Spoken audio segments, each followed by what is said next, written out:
இலங்கையின் மனித உரிமை மீறல் விடயத்திலும் கவனம் செலுத்துகிறது சர்வதேசம்.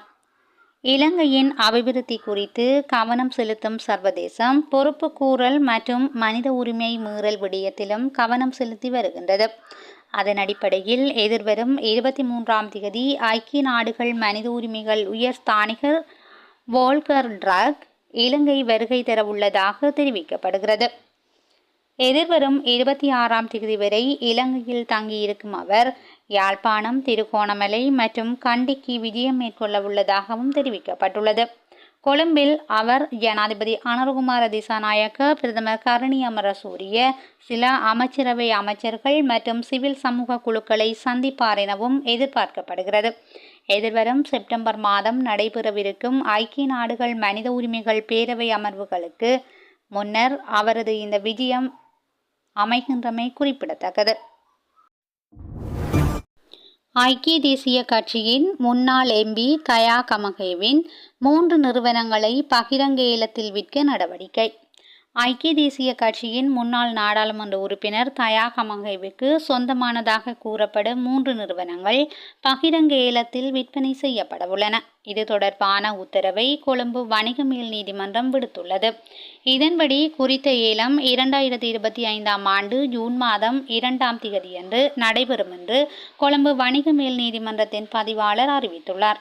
குத்தகை நிறுவனம் ஒன்றுக்கு செலுத்த வேண்டிய சுமார் 10 கோடி ரூபாய் தொகையை வசூலிக்கவே இந்த 3 நிறுவனங்களையும் ஏலம் விடுவதாக நீதிமன்றம் தீர்மானித்துள்ளது. தமிழரசு கட்சியினர் மீண்டும் விடுதலை கூட்டணியுடன் இணைந்து பயணிக்க வேண்டும். ஆனந்த் சங்கரி கோரிக்கை. தமிழர் விடுதலை கூட்டணியுடன் இணைந்து பயணிக்க தமிழரசு கட்சி முன்வர வேண்டும் என தமிழர் விடுதலை கூட்டணியின் செயலாளர் வி. ஆனந்த் சங்கரி அழைப்பு விடுத்துள்ளார். கிளிநொச்சியில் நேற்று நடைபெற்ற ஊடக சந்திப்பில் வைத்தே அவர் இதனை தெரிவித்துள்ளார். தமிழரசு கட்சியினர் மீண்டும் தம்முடன் இணைந்து பயணிக்க வேண்டும். கட்சியின் பொதுச் செயலாளர் சுமந்திரனுக்கு இந்த அழைப்பை விடுப்பதாக தமிழர் விடுதலை கூட்டணியின் செயலாளர் வி. ஆனந்த் சங்கரி தெரிவித்துள்ளார். தமிழகம் கரூரில் இலங்கை பெண்ணும் மகனும் கைது. தமிழகம் கரூரில் இலங்கை பெண் ஒருவரும் அவரது மகனும் கைது செய்யப்பட்டுள்ளதாக தகவல்கள் வெளியாகியுள்ளன.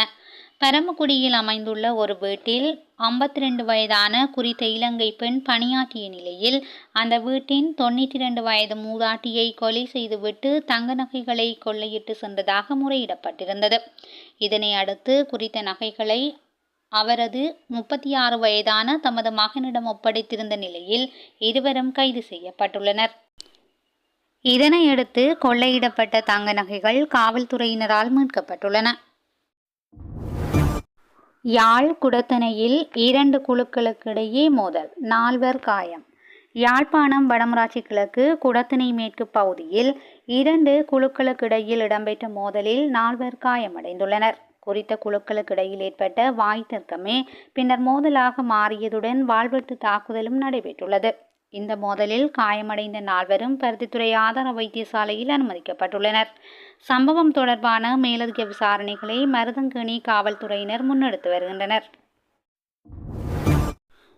சோனியா காந்தி வைத்தியசாலையில் அனுமதி. காங்கிரஸ் கட்சியின் மூத்த தலைவர் சோனியா காந்தி வைத்தியசாலையில் அனுமதிக்கப்பட்டுள்ளார்.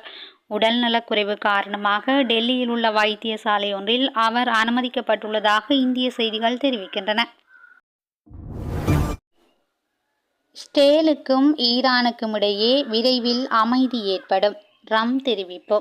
இஸ்ரேலுக்கும் ஈரானுக்கும் இடையே விரைவில் அமைதி ஏற்படும் என அமெரிக்க ஜனாதிபதி டொனால்ட் ட்ரம்ப் சமூக ஊடக பதிவொன்றில் தெரிவித்துள்ளார். இதற்காக பல சந்திப்புகள் நடைபெற்று வருவதாக டொனால்ட் ட்ரம்ப் கூறியுள்ளார். ஈரானும் இஸ்ரேலும் ஒரு ஒப்பந்தம் செய்ய வேண்டும் என்றும் கூறுகின்றார். மேலும் அதற்கமைய ஒப்பந்தம் எட்டப்படும் என்றும் தான் நம்புவதாகவும் டொனால்ட் ட்ரம்ப் தெரிவித்துள்ளார். செய்திகளை உடனுக்குடன் தெரிந்து கொள்ள SL தமிழ் வலையொலி பக்கத்துடன் இணைந்திருங்கள். நன்றி, வணக்கம்.